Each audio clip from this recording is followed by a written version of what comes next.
감사합니다. 오늘 이제 민수기, 오늘 드디어 역사적인 날입니다. 민수기로 들어갑시다. 출애굽기 이제 마치고 레위기 마치고 민수기로 들어가겠습니다. 민수기 들어가면서 제가 좀 생각을 해봤어요. 이제 민수기를 또 당분간 하게 될 텐데 어떻게 하면 좀 안 잊어버리고에 민수기가 우리 그렇게 하잖아요. 여러분 학교 다닐 때 공부 잘했어요? 못했어요?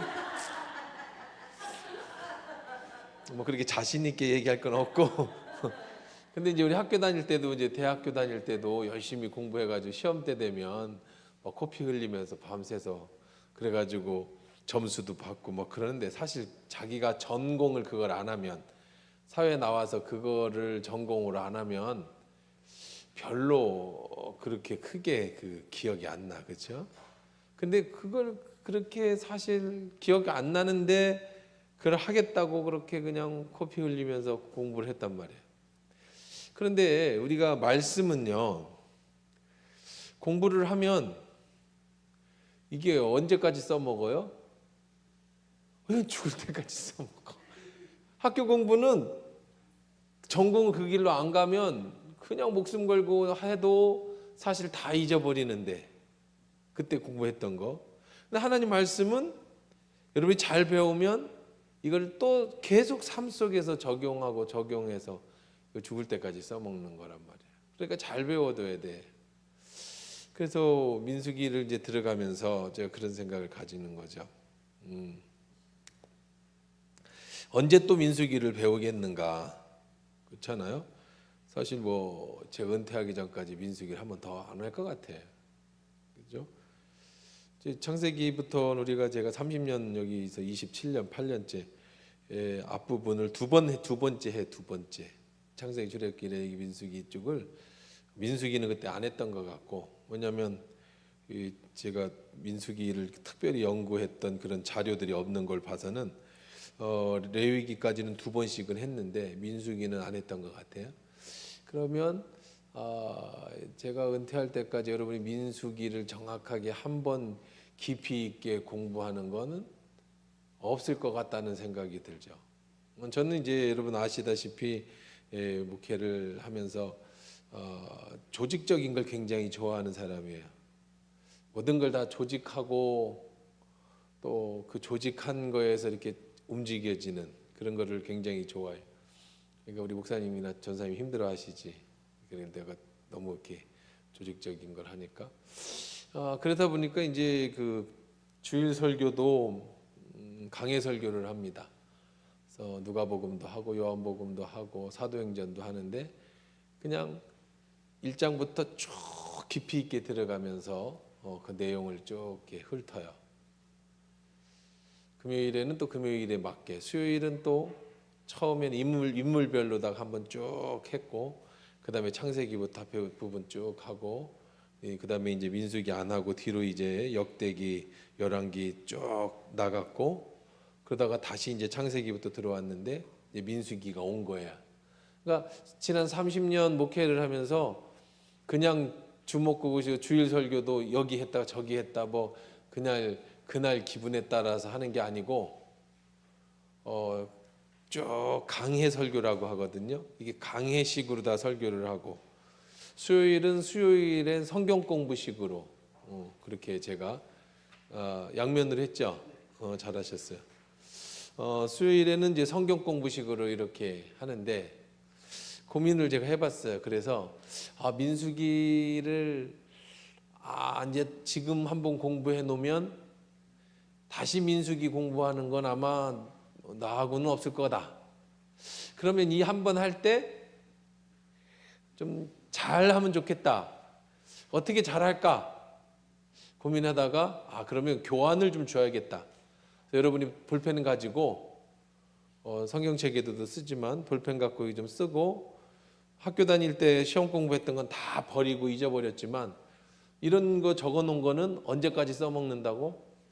죽을 때까지 써먹잖아. 교회 떠나기 전까지는 여러분 계속 써먹는 거잖아요. 그러니까 이렇게 하면 두 번째 효과는 수요일 날 빠지고 싶어도 이거 안 빼먹으면 안 되지. 그런 마음을 가지고 혹시 안 빠지지 않을까? 그냥 내 생각에 그런 효과도 혹시 있지 않을까? 여러 가지 고민 끝에 생각해낸 게 그럼 교환을 한번 주자. 언제 끝날지 모르지만 그래서 빈숙이 마지막까지 이렇게 교환을 좀 만들어서 주고 그 교환을 따라서 PPT를 띄워서 줬지만 PPT 잘 안 보이더라고. 그래서 좀 금요일 날도 제가 새롭게 시도를 해보는 거예요. 금요일 날 설교를 요즘 AI 이렇게 잘 만들어 주잖아, PPT를. 그래서 AI를 이제 그것도 그냥 만드는 건 아니고 고민을 많이 해야 되지만 하여간 AI로 해서 PPT를 좀 만들어 갖고 하면 지금 시대에 학교 애들 지금 애들이 우리는 그냥 학교 다닐 때 선생님이 수업 들어오면 이제 학습 목표 자 받아 적어라. 왜 떠들어? 손으로 적어. 자 누가 발로 써? 조용히 하고 적어. 적고 이제 기다려야 돼. 다 쓸 때 다 썼어? 예. 자 시작한다. 이게 이제 옛날 시기에 이것도 이 정도만 해도 훌륭하신 선생님이야. 이런 것도 안 하시는 분들 계셨지만 이런 거 안 하시는 분은 책 펴라. 떠들지 말고 잘 따라와. 이게 이제 이거는 준비 안 하신 선생님. 그래도 조금 준비하신 선생님은 이렇게 써갖고 하시는 선생님. 이걸 다 무슨 교육이라고 그랬어? 주입식 교육이에요. 주입식 교육. 근데 나쁜 건 아니야. 옛날에 또 미국에서는 한국이 어떻게 이렇게 발전했냐를 연구를 하면서 그 원인으로다가 오바마가 뭐라고 얘기했냐면 한국의 주입식 교육이 성공했다 이런 얘기를 했어요. 우리는 맨날 또 미국식의 서양식의 자유 토론식 교육이 좋다 맨날 그런 얘기를 하는데 미국 애들은 오히려 이런 어렸을 때는 주입식이 맞다 뭐 이렇게 또 얘기를 해.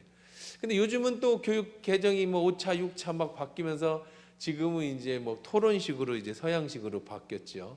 그리고 요즘은 이제 전자칠판이라든지 학교에서도 이렇게 뭐가 팍팍팍 움직여 영상과 이런 거. 왜? 유튜브가 이렇게 굉장히 빠르게 막 움직이고 영상을 보여주는데 지금처럼 뭐 이렇게 칠판을 적어 갖고는 뭐 종이 나눠져 갖고는 애들이 이걸 안 따라온단 말이죠.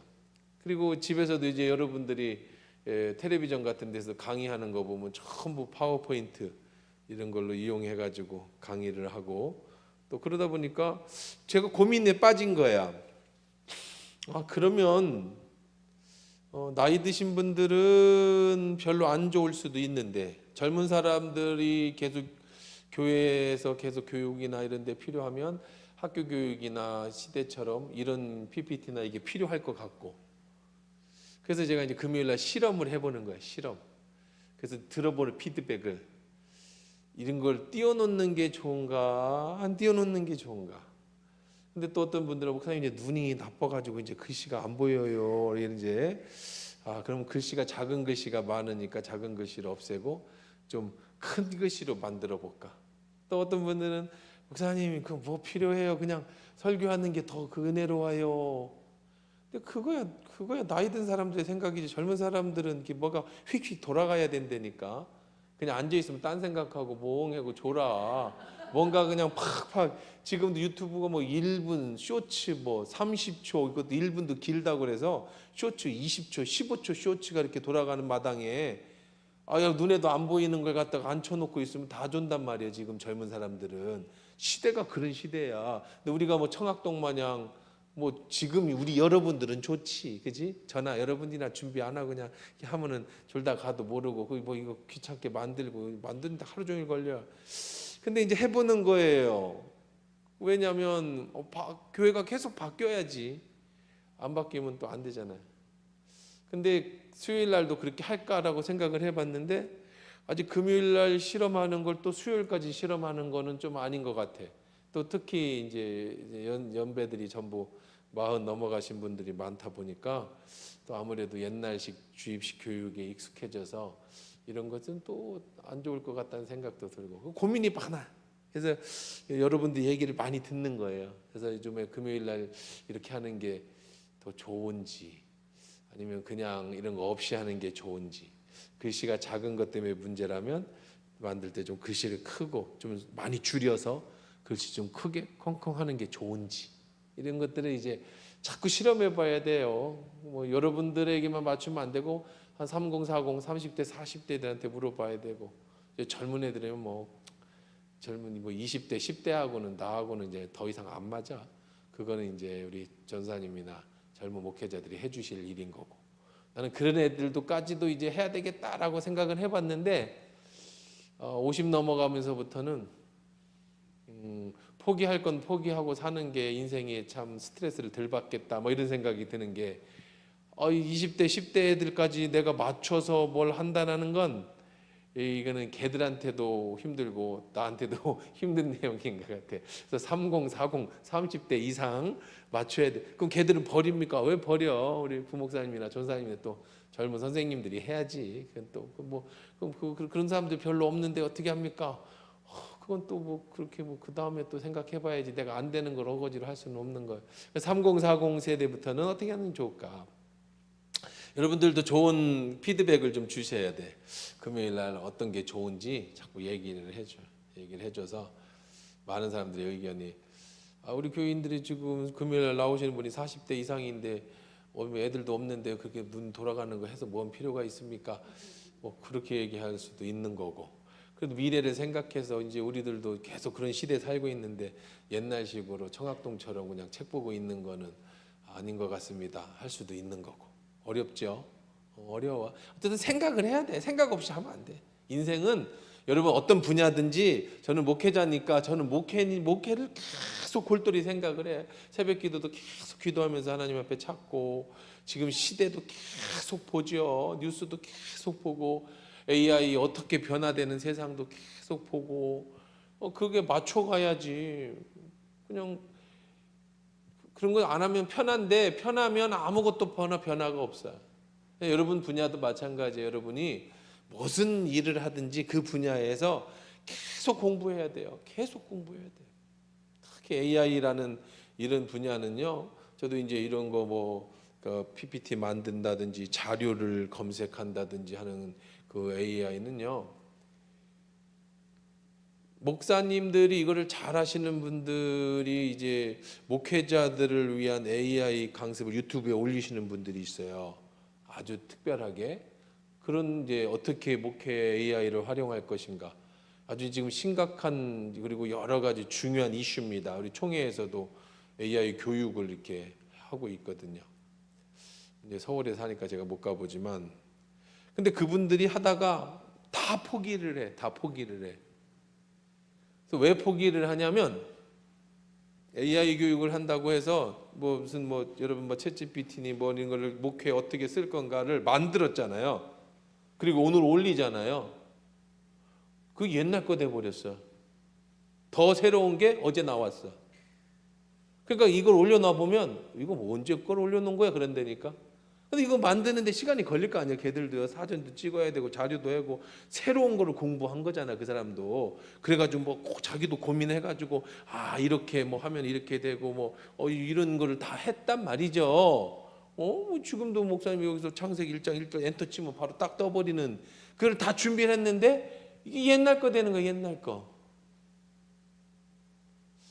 참 그런 시대를 살다 보니까 이거 이제 너무 복잡해. 그럼 지금의 이제 젊은 세대들이나 미래 세대들은요. 어쨌든 여러분들도 AI라든지 이런 것들을 계속 공부하셔야 돼요. 이거 다 늙어서 나하고 안 그래. 시대가 그거에 맞춰가는 시대예요. 온 세상이 다 그렇게 바뀌고 있어요. 이거에 안 맞추면 어떻게 되냐면 도태돼. 그러면 옛날에 스마트폰 어떻게 할 줄 모르는 노인 할아버지 이런 정도의 문제가 아닌 시대가 이제 온단 말이죠. 어려워요. 이게 세상 맞춰가기도 어려운 시대.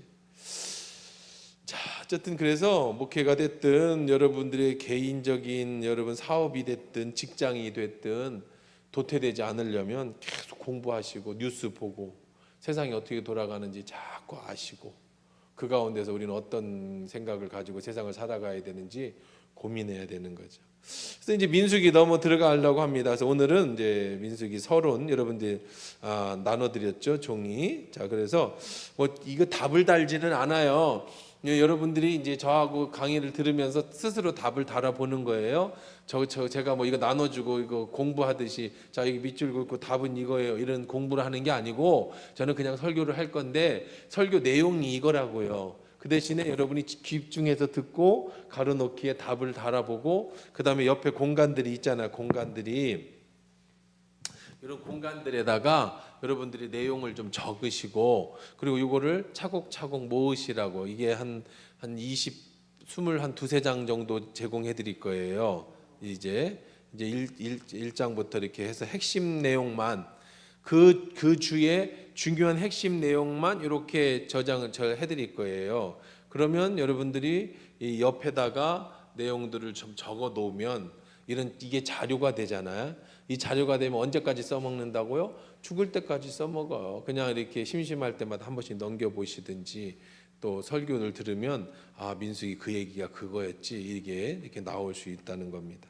여러분들이 이렇게 보시면서 따라오세요. 제가 이거를 가지고 하지는 않는데 설교를 듣다 보면 여기 답이 다 나와 있어요. 그럼 이제 또 좀 어려운 부분은 제가 이렇게 설명도 해드리고요. 자, 그럼 민수기가 뭐냐? 오늘은 서론입니다. 그럼 민수기라는 책이 무슨 책인가?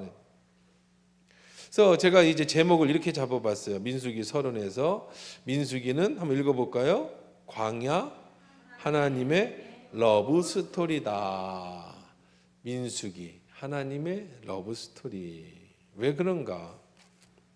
자, 민수기는요 뭐냐면 자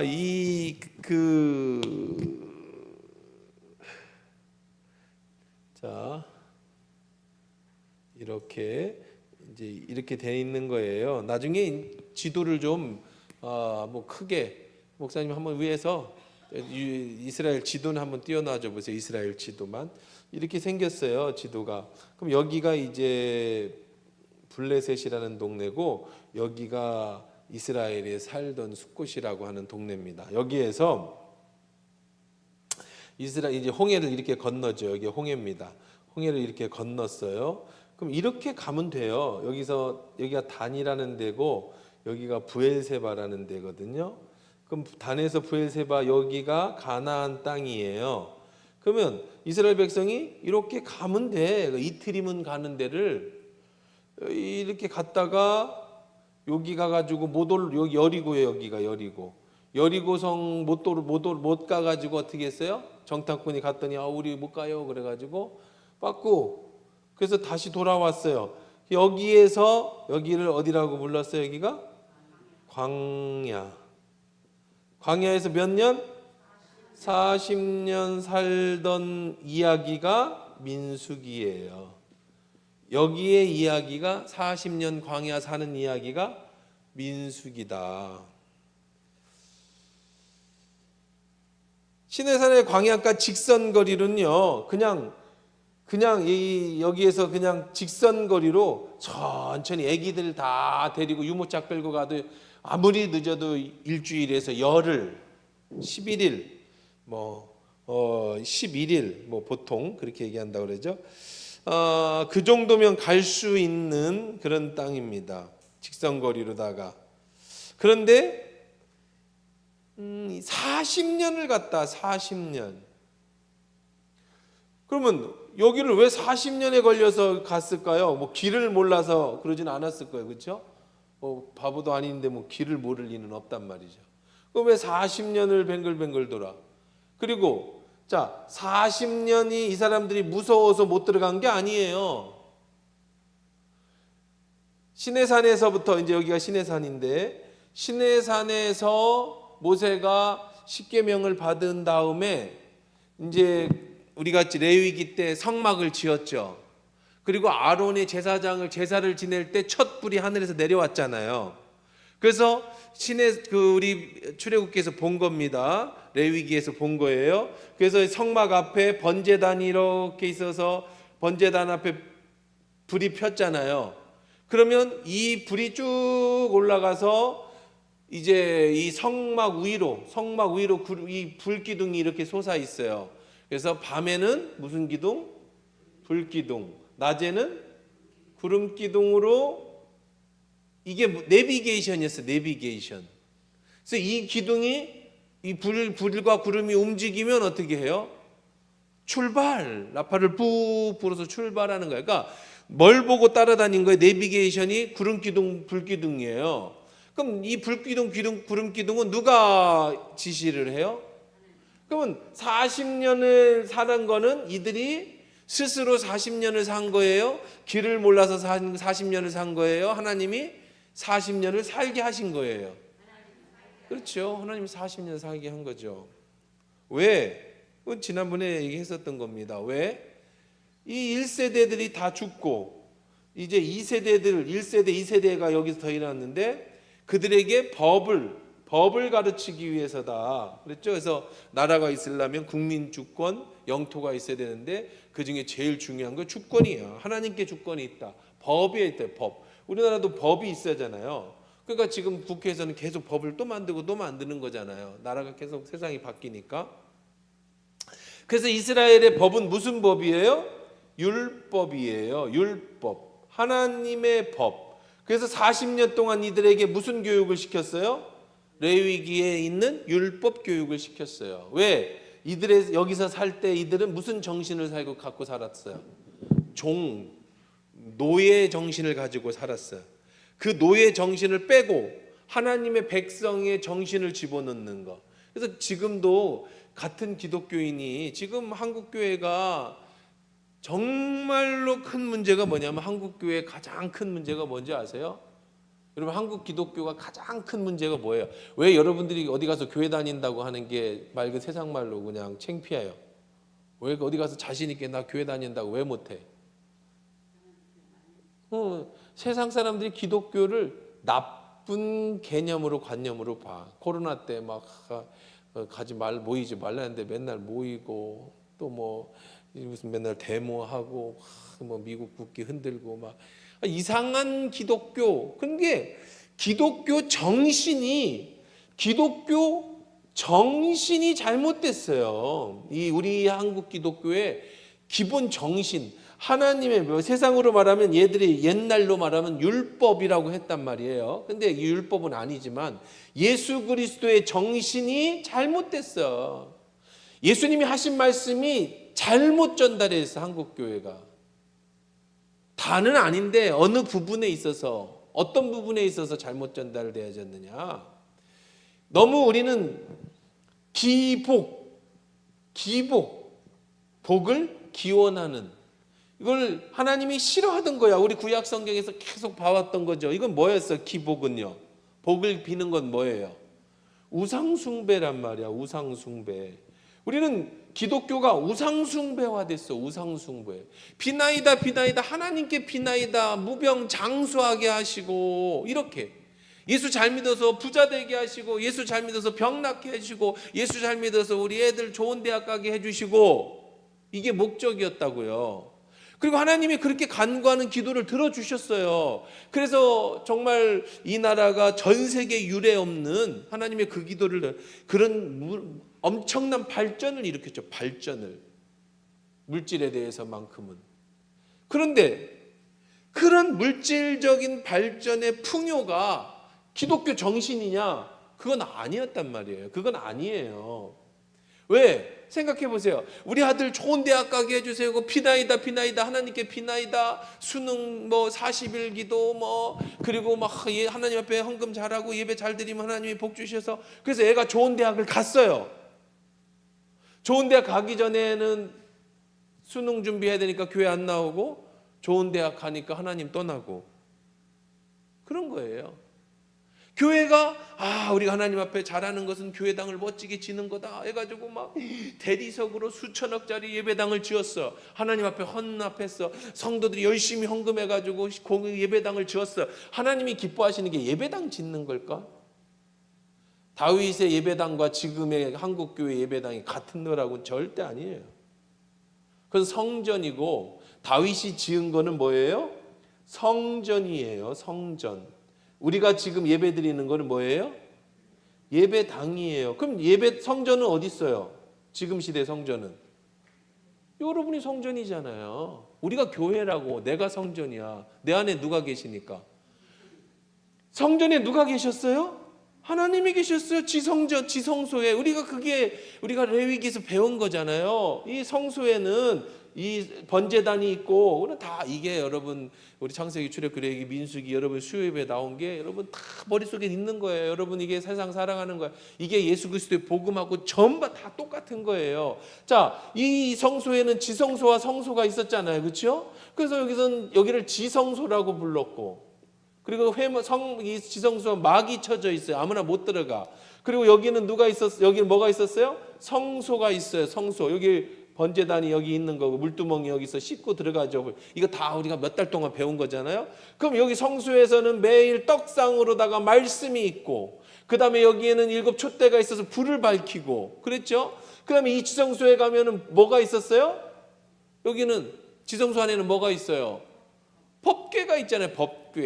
법궤를 시온좌라고 얘기한다 그러죠. 시온좌. 시온, 하나님이 계시는, 하나님이 통치하는 좌, 의자가 있단 말이에요. 시온좌라고 하는 의자가 있어. 의자가 우리 배운 거잖아. 천사가 날개를 탁 하고 있고 여기 하나님이 앉을 수 있고, 이 시온좌 안에, 이 시온좌 의자 밑에 뭐가 들어있는 거예요? 법궤가 들어있는 거예요. 율법이 들어있고 만나가 들어있고 아론의 쌍난 지팡이가 들어있어요. 그럼 여기에 누가 앉아 계신다고?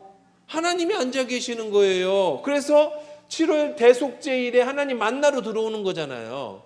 하나님이 앉아 계셔서 내가 여기서 만나주겠다. 다윗이 내가 성전을 짓겠습니다. 그랬더니 하나님이 야, 내가 무슨 집이 필요하냐? 내가 인간이냐? 어디 가서. 그런데 네 마음이 정말 예쁘다. 그래, 네가 집을 지으면 내가 거기서 너를 만날게. 하나님의 만남의 장소, 하나님이 계시는 곳, 하나님의 임재가 있는 곳. 근데 아무나 들어와서는 안 돼. 죄가 있어서. 누구만 들어와라? 대제사장만 들어와라. 매일 들어와서도 안 돼. 1년에 한 번만 죄를 다 용서한 받으러 들어와라. 대속죄일. 들어오기 전에 옷을 깨끗하게 갈아입고, 그 다음에 이렇게 하고, 이렇게 해서 대속죄일에 들어가서 하나님이 죄를 용서해 줘. 그 다음에 어린 양을 잡고. 자, 이게 바로 정신이에요. 하나님이 성전에 계시다. 그러니 우리가 그래서 예루살렘의 성전에 1년에 3차례씩 올라가서 하나님 만나러 가는 거잖아요. 하나님 만나러 가는 거예요. 그때 하나님은 어디에 계셨어요? 하나님 어디 계셨어요? 성전에 계셨어요. 근데 지금 하나님은 어디 계세요? 성전에 계십니까? 어디 계셔요? 여기 어디쯤 계시는 거? 저기 앉아 계시는데 그럼 저거 내 자리지, 내 의자지. 여러분 교회 와서 성전이 여기가 지성소예요? 어디 계시는 거예요? 십자가 뒤에 수목에 저 문을 열면 들어가나? 그래서 동방정교회를 가면 진짜 하나님이 여기 계신다고 생각해가지고 여기를 화려한 금으로 다 꾸며요, 전부. 그리고 저 뒤에 하나님이 계신 곳이 있어. 그래서 여기는 동방정교회 저기만 들어갈 수 있어요. 뭐라고 그래? 사제만 들어갈 수 있어요. 그래서 거기를 가면 그거 그냥 크게 띄어놔요. 이제 저렇게 생긴 거예요, 지도가. 이게 어떻게 보시면 되는 거냐면, 이렇게 보시면 돼요. 여기 바다잖아요, 그렇죠? 이렇게 다시 요거 이렇게 제가 그리잖아요. 여기가 바다죠, 바다. 흑해입니다. 바다예요. 보이죠? 누가 봐도 바다죠? 바다예요. 자, 누가 봐도 이쪽은 바다죠. 그 다음에 여기 멜롬 호수가 있고, 호수예요, 호수. 그 다음에 이렇게 쭉 가면 이게 요단강이에요, 강. 그럼 이렇게 여기서 끝났네. 강이 더 내려가야 돼요. 물이 안 내려가죠. 왜? 막혔어요. 그러면 이 멜롬 호수에서 물이 계속 내려오는데 이게 막혔어요. 그럼 썩어야죠. 근데 안 썩어요. 왜 안 썩을까요? 소금이 있어서 안 썩어요. 그래서 죽었어요. 그래서 이게 무슨 바다? 사해예요, 사해.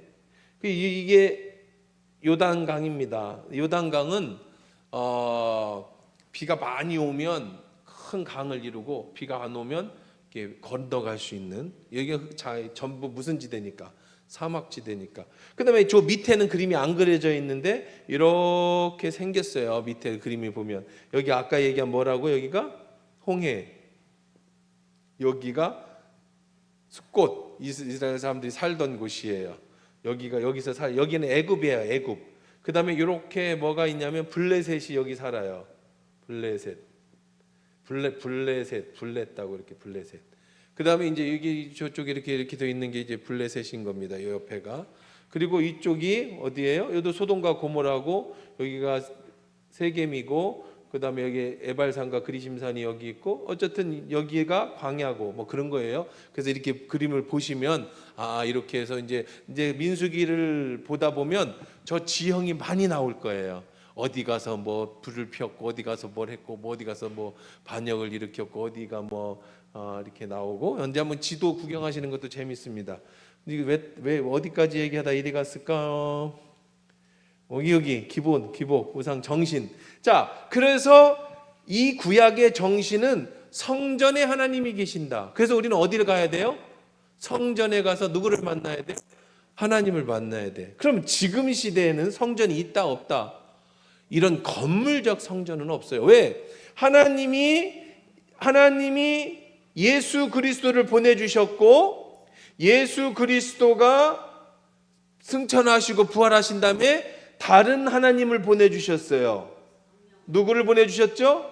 성령이 오순절 마가의 다락방 120명의 문도가, 120명의 성도가 간절히 기도하는데 각각에 임하셨다고. 성령님이 한 사람에게 임한 게 아니라 성령이 각자에게 임했어요. 그래서 오늘날 우리 모든 사람에게 여러분 마음에 전부 누가 오셔요? 성령 하나님이 내게 오셔요. 그러면 더 이상 성령님은 성전에 계시는 거예요, 안 계시는 거예요? 그러면 더 이상 하나님은 이 성전에 계셔요, 안 계셔요? 안 계시다니까. 어디에 계셔요? 여러분 왜 그게 아직도 안 믿어져? 뭐 여기에 뭐 여러분 없는 동안 혼자 하나님 여기서 차도 마시고, 그래서 가끔 오면 하나님 저 왔어요라고 하고, 기분은 좋지, 느낌은 있지. 저도 옛날 그러고 재밌게 놀아요. 이렇게. 이거는 이제 그렇죠. 이게 이제 그 아까 얘기한 여기 이렇게 V 하고 본 것처럼 이렇게 생겼어요. 저희가 이렇게 생겨서 이렇게 돌아다녔다고. 이게 홍해예요, 홍해. 알겠죠? 이렇게 생겼어요. 자, 그래서 나도 가끔은 이렇게 집에 이렇게 교회 배당 들어오면 옛날에 아버지 용기 왔어요. 용기 왔어요. 그냥 조용기 목사님처럼 되고 싶어서 그냥 내가 용기랑 그렇게 뭐 그냥 장난도 치고 하는데, 하나님은 여기 계시지 않아요. 하나님 어디 계시다고? 여러분 마음에. 근데 지금 여러분이 하나님 모시고 왔잖아. 그렇죠? 여러분 다 하나님 모시고 여기로 왔잖아요. 이게 뭐가 된 거예요? 무슨 성전이 돼? 이게 뭐가 된 거예요? 교회가 된 거예요. 교회는 건물이 아니고 여러분이에요. 내가 교회라고. 내 안에 하나님이 계신 사람들의 모임이 교회예요. 그러니까 성전은 뭐라고 불러? 다른 말로 예배당. 그러면 성전 건축이 별거 아닌 거? 왜 별게 아니에요? 하나님의 예배드리는 건물, 내가 선 곳은 거룩한 곳이니 내 발에 신을 벗어라. 모세가 하나님 만날 때 그 거룩한 곳이니 신을 벗으라고 했잖아요. 성전은 거룩한 거예요. 언제 거룩한 거예요? 예배 드릴 때. 가끔 우리 교회 새마을금고에서 회의하면 예배당 빌려줍니다. 그때도 거룩해요? 안 거룩하죠. 그때는 여기 뭐가 되는 거예요? 여기는 회의실이 되는 거예요. 그런데 한국교회가 이 정신이 잘못된 정신을 가지고 성전이 예배당이라고 생각을 하는 거야. 그러니까 열심히 예배당이 성전이라고 생각하는 거야. 그러니까 막 의리의리하게 지면 우리가 하나님 앞에 뭔가를 잘했다. 아니에요. 그것도 훌륭해요. 성전 예쁘게 지면 좋지요. 근데 그게 우리를 부르신 목적이 아니라고요. 여러분을 부르신 목적이 뭐예요? 왜 나를 하나님이 부르셨어요? 뭐 하라고? 하나님 일하라고. 하나님 일. 그럼 하나님의 일은 뭐 어떤 것들이 있겠어요? 여러분에게 맡겨진 거지. 예배 잘 드리고, 수예배 잘 나오시고, 돈 열심히 벌어서 헌금하면 그거 갖고 성전도 지면 좋겠지만 우리 불편하진 않잖아. 이거 갖고 선교하고, 남는 돈 갖고 선교하고, 선한 일하고, 가치 있는 일하고, 그렇게 살면 재밌고 인생이 행복한 거잖아. 근데 이게 잘못된 정신에 기복이 들어와가지고 우리가 하나님 앞에 복 받으면 돼, 그러면서 이웃을 돌보지 않는 거야. 세상이 뭐라고 하든 우리는 우리가. 그러니까 사람들이 손가락질 하는 거야. 교회 다니는 놈들 지들만 생각하고 시끄럽게. 이게 잘못된 정신을 가지니까 이 시간이 지나서 세상이 이렇게 발전하니까 이제 와서 교회에 대해서 손가락질을 하는 거죠. 그렇지 않아요. 오늘날도 마찬가지입니다. 다시금 우리는 구약의 율법으로 돌아가는 것처럼 우리가 율법으로 돌아가는 게 아니에요. 우리는 다시 성경의 정신으로 돌아가야 돼. 정신. 누구의 정신? 예수 그리스도의 정신으로 교회가 돌아가야 되는 거예요. 그것이 우리가 가야 될 방향이야. 1세대들이 이거를 실패했어. 그들의 정신은 하나님의 율법의 백성의 정신을 가져야 하는데 이들은 아직도 종사상, 옛날에 종으로 살았던 그 노예 사상을, 노예 정신을 뭐 했어요? 못 버렸어요. 그러니까 결국은 하나님의 백성으로 어떻게 됐어요? 탈락했죠. 다 죽습니다. 그리고 2세대만 들어가는 얘기가 어디 나온다? 민수기에 나오는 거예요. 자, 그런데 이 책은요, 우리가 이름이 뭐예요? 이 책의 이름은요? 민수기예요. 민수기. 백성민자에다가 숫자 할 때 숫자에다 기록할 기자예요. 그러면 이걸로 말하면 무슨 뜻이 있는 거예요? 우리가 백성의 숫자를 기록한다. 그런데 말입니다. 이건 엄청난 오해예요. 성경은 민수기가 아니에요. 왜 민수기라고 썼어요? 한문으로 번역하면서, 한글이 오기 전에 우리는 한문 성경을 가지고 있었어. 선교사들이 한문으로 번역하면서 그 당시 신학도 안 한 사람들이 성경을 쓸 때, 번역할 때 이거 사람 숫자네.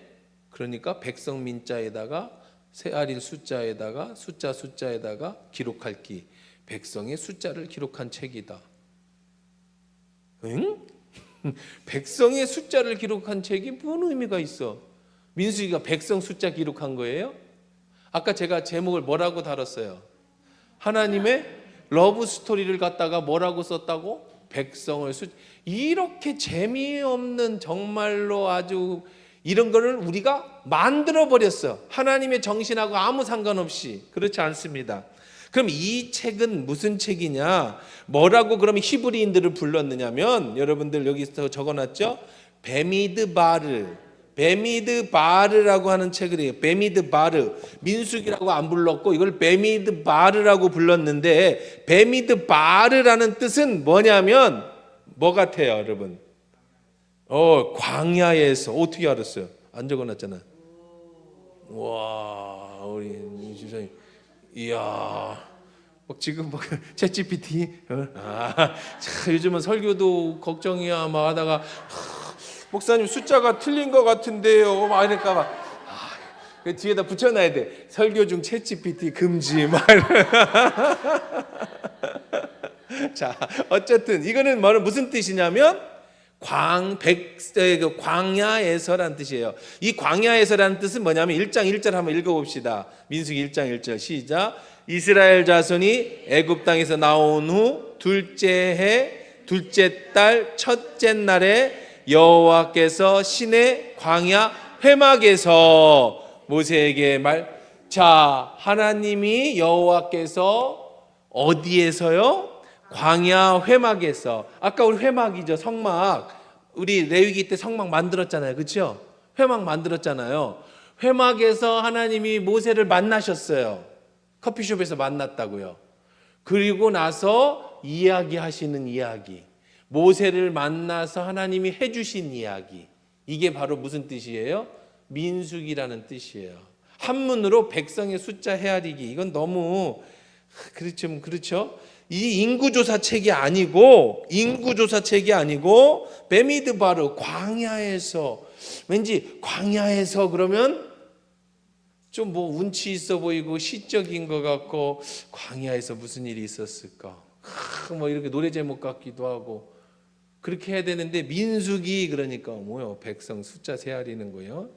그래서 이제 다음 책 만들 때는 광야에서 이쁠 것 같아. 자, 창세기, 출애굽기, 레위기, 광야에서. 그러면 민수기는 광야에서 일어난 일이구나. 바로 오잖아, 그렇죠? 숫자는 그거 광야에서 숫자 세아린 건 별 의미가 없어.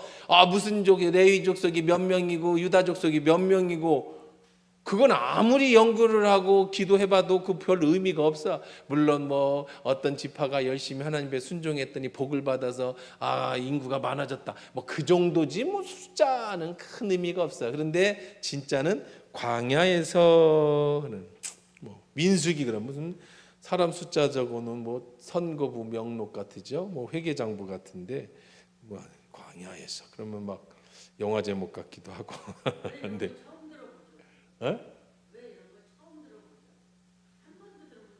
그래 모르지. 안 찾아봤나 보지. 별로 중요하지 않으니까 안 하셨겠지. 딴 사람들이 그렇게 중요한 건 아니니까 우리는 깊이 보니까 하는 거고. 자, 그러면 우리가 한 5분만 더 하십시다. 누가 썼을까요? 누가 썼을까? 모세. 민수기 33장 2절 한번 읽어볼까요? 33장 2절. 민수기 33장 2절.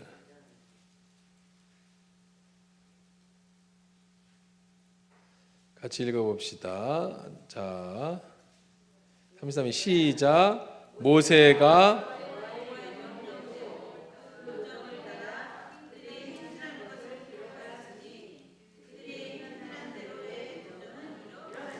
그냥 본인이 썼대요. 누가 썼대요?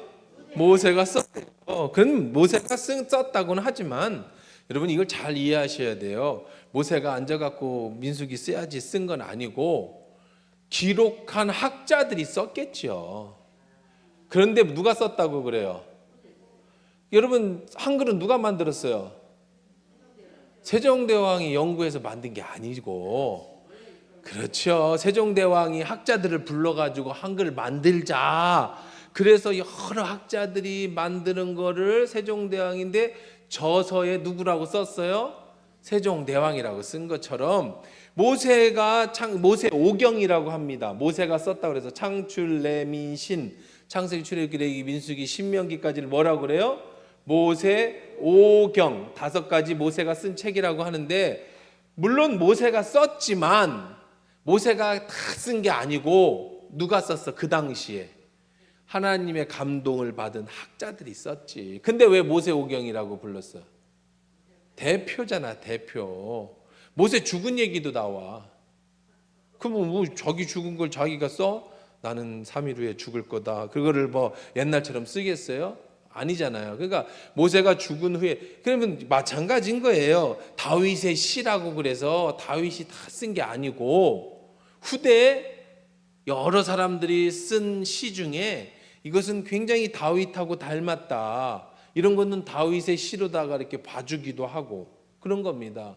그래서 바울이 쓴 편지도 이게 진짜 바울이 썼냐 안 썼느냐 갖고 많이 말이 많아. 그러니까 바울이 나중에 뭐라고 쓰냐면 내가 친필로 쓰노니, 그래, 친필로. 이런 경우는 그 당시도 바울이 안 썼어요. 불러주면 더디오라고 하는 서기가 적어줬어요. 근데 이게 글씨 자체가 이건 바울이 아니다 막 이래가지고 나중에 바울이 내가 이건 친필로 썼다 이렇게 이제 조금 누가 썼느냐라고 하는 논쟁이 많아. 근데 민수기는 그러나 일반적으로 누가 썼다? 그냥 모세가 썼다고 해도 틀린 말은 아니에요. 그러면 여기서 누가 언제 썼는가 그래서 저자와 시기, 기록 시기는 광야 40년 끝자라. 그래서 광야 모압 평지, 마지막에 이제 모세가 죽기 전에 모압 평지에서 죽습니다. 그때 죽기 전에 지난 40년을 회상하면서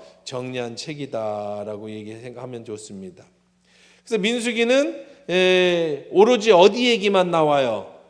여기 얘기만 나와. 여기 광야 얘기만 나와. 전 얘기도 후 얘기도 안 나오고 약 38년에서 39년 얘기 나옵니다. 그래서 출애굽 2년 2월 1일 출애굽한 지 2년 1일 날 시내상에서 성막을 세우고, 자 이제 성막까지 다 섰습니다. 불기둥 구름기둥도 올라갔어요. 자 출발. 이제 들떠 있죠. 그런데 못 들어가고 40년 모압 평지에서, 이 광야에서 살다가 모압이라고 하는 저 평지에서 못 들어가고 모세가 죽는 38년간의 얘기가 나옵니다.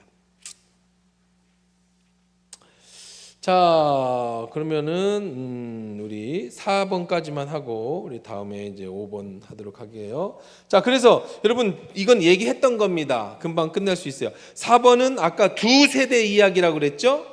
어떤 세대와 어떤 세대?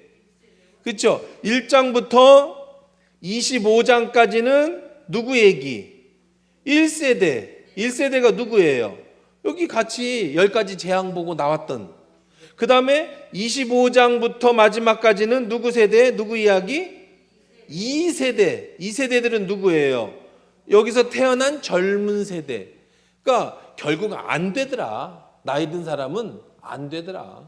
죽기 전에도 안 되더라. 그래서 아이의 종을 안 살아본 2세대, 26장부터 36장까지는 바로 두 번째 세대. 그래서 첫 번째 세대를 출애굽 세대라고 합니다. 출애굽 세대. 가로에 출애굽 세대.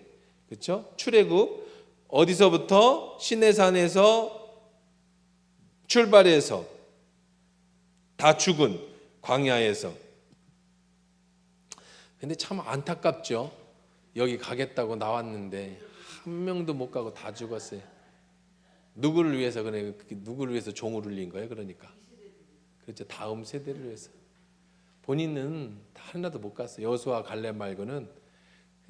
근데 가치는 있죠, 그렇죠? 가치는 있잖아. 나는 못 가도 누가 갔으니까. 자식은 그래도 여기 가서 종 안 살고 그렇긴 해도 아쉬운 세대예요. 자, 그 두 번째 세대는 자기 부모 드는 세대는 다 죽고 광야에서 태어나서 자란 세대. 그게 바로 26장의 인구조사가 나오는 거예요. 26장에. 26장의 인구조사는 누구를 조사했을까요? 자녀들. 자, 1장에 나오고 26장에 나와. 1장의 인구조사가 한 번 나오고 26장의 인구조사가 한 번 나와요. 1장의 인구조사는 누구? 처음 떠날 때 몇 명이 나왔는가. 그래서 여러분들 뭐 오늘 1장에 보면은 뭐 시므온 지파는 뭐 누구요? 유다 지파는 누구고 뭐 거기는 르우벤 지파는 46,500명이고 시몬 뭐 이렇게 쭉 해. 그다음에 26장에는 이제 두 번째 인구조사 사람들이 나옵니다. 여호수아 갈렙 외에는 다 바뀌었어요. 60만 명이 통째로 바뀌었어요. 완전 통으로 바뀌어요. 야, 참 하나님 신기하죠? 40년밖에 안 됐는데 한번 생각을 해보세요. 40년이거든요, 광야가. 그러면 엄마 등에 업혀서 1세대 나온 애도 1세대예요, 2세대예요? 2세대예요? 엄마 등에 여기 살을 때 태어나서 엄마 등에 업혀 나온 애들은 1세대예요, 2세대예요? 1세대죠. 몇 살에 죽었다는 거야? 41~2살에 다 죽었다는 거야. 하나도 남김없이 다 죽었다는 거야. 아니 나올 때 한 60대신 분들은 늙어서 죽나 저기서 죽나 볼 거 다 보고 괜찮은데, 근데 뭐 엄마 등에 엎어갖고 피난 나온 애들, 걔들도 한 명도 못 갔다는 거야. 그 정도로 뭐 억울한 게 아니라 그 정도로 정신을 바꾸는 건, 이 정신을 바꾸는 건 정말 어렵다는 거예요. 그래서 여러분들 예수를 잘 믿는다라는 건 다른 게 아니에요. 오늘의 결론입니다. 예수를 잘 믿는다는 건 예수를 잘 믿어서 기복, 내가 부자 됐고 예수 잘 믿어서 내가 뭐 자식이 좋은 데가, 그것도 좋지요. 하나님 주신 축복은 맞아요. 그런데 진짜 축복은 뭐예요? 여러분의 정신이 예수 정신으로 바뀌는 거예요. 그게 진짜 축복이에요. 왜? 우리들이 가야 될 진짜 나라는 어디에 있어요? 하나님 나라잖아요.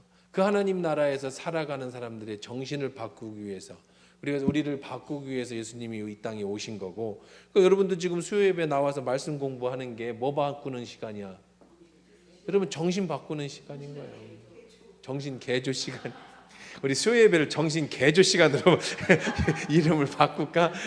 이번 정신 개조 시간은 사람들이 무슨 이단 사이비로 할 것 같은데, 어쨌든 여러분이 말씀을 계속 들으면서 저하고 같이 그러니까 저 우리 교회 오래 다니신 분들, 우리 교회 20년 저하고 오래 가신 분들은 신앙이나 생각이 거의 저랑 비슷한 거예요. 왜 맨날 나한테 그런 얘기만 들으니까. 근데 여러분 이런 얘기 막 하도 엄청 많이 듣잖아. 엄청 많이 또 듣고 또 듣고 또 듣고. 그렇게 해서 뭐가 바뀌는 거예요, 여러분의 생각이. 그게 축복인 거야. 그게 축복이에요. 예배당이 뭐 의리의리하면 좋겠지. 나도 좋아요. 내 방도 막 그런 좀 나도 뭐 어디 가면 손님 들어오면 이리 앉으세요. 목사님 멋있네. 이런 데서 살고 싶어. 왜 안 살고 싶겠어? 왜 나도 그런 데 안 살고 싶겠어? 대리 뭐 소파 좋은 거에다가 목사님 이런 데서 설교 준비가 저절로 되겠네. 뭐 이러고 싶지 않겠어? 목사님 왜 그림이 이렇게 많아요? 그림 빼봐. 거기 다 곰팡이하고 막 그거 가리는 하고 다 갖다 놓은 거예요. 나는 그런데 안 살고 싶겠어? 성도들은 좀 더 좋은 의자에서 왜 안 하겠어요? 여러분 막 제가 닥달하면 여러분은 헌금 안 낼 거예요? 건물 졌어. 충분히 졌죠. 막 닥달해서 돈 내라. 니들 집은 그렇게 좋은 데 살면서 성전 이래 갖고 되겠냐? 다윗이 복을 받은 것처럼 너도 열심히 해야 복을 받은 짓을 해야지. 왜 여러분들 헌금 못 내게 내가 왜 못 만들겠어? 근데 그게 무슨 가치가 있느냐는 거예요. 가치가. 중요한 거는 기복이 아니라 정신이야. 우리의 정신. 하나님 나라에 헌금을 내도 내가 돈을 버는 이유가 뭔지, 왜 돈을 버는지, 왜 헌금을 내는지, 이 헌금이 어떻게 쓰이는지, 왜 내가 이 땅에서 이렇게 살아야 되는 건지, 내가 왜 세상의 것에 마음을 두지 말아야 되는지. 우리 정신이에요. 그게 축복이야. 예수님이 오셔서 제일 먼저 하신 말씀이 뭐예요? 나를 믿으면 부자가 되고 땅을 사고 주식이 올라가고 그랬어요? 회개하라 천국에 갔다 오라 해서 예수님이? 그건 세례 요한이 한 거고, 예수님이 첫 마디가 뭐냐면 심령이 가난한 자는 복이 있나니 복 받는 사람은 천국 가는 사람이다. 예수님이 이 땅에서 복이 뭐냐? 심령이 가난한 자, 가난해가지고 막 배우려고 하는 사람, 예수님 앞에 마음이 가난해서 배우려고 온 사람들, 그 사람들은 복이 있어. 예수의 정신을 가져서 네가 어딜 갈 거야? 천국에 갈 거야. 이게 예수님이 주신 축복이에요. 이게 예수님의 첫 번째 축복이에요. 이게 팔복이야. 팔복. 심의 은이 공마화의 심령이 가난한 자는 복이 있나니 천국이시여. 애통하는 자는 복이 있나니 저희가 위로를 받을. 이건 세상 복하고 다르잖아. 우는 게 왜 복이야? 애통이 뭐예요? 애가 끊어지는 통곡하는 거야. 우리 애 있죠. 배 창자가 막 끊어지는 통곡이에요. 애통. 그 사람은 복이 있다. 왜 그렇게 끊어지게 창자가 왜 그렇게 했어? 언제 그렇게 해요, 여러분? 언제 그렇게 해? 회개할 때. 내 죄를 자복하고 회개할 때. 그리고 정말 불쌍한 영혼을 볼 때 그가 어떻게 하는 게 복을 받아? 그 다음에 어떻게 될 거야? 위로를 받을 거야. 누구로부터?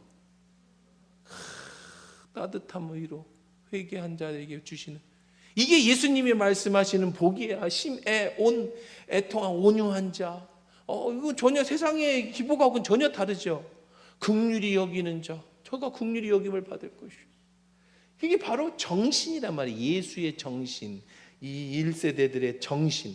여러분들이 민수기를 통해서 다시 한번, 그러면 하나님의 백성은 어떤 정신을 가져야 되는지, 1세대들이 안 된 이유가 뭔지, 2세대들에게는 무슨 정신을 가르쳤는지, 이 정신이 바로 오늘 우리들에게 주시는 예수의 정신이에요.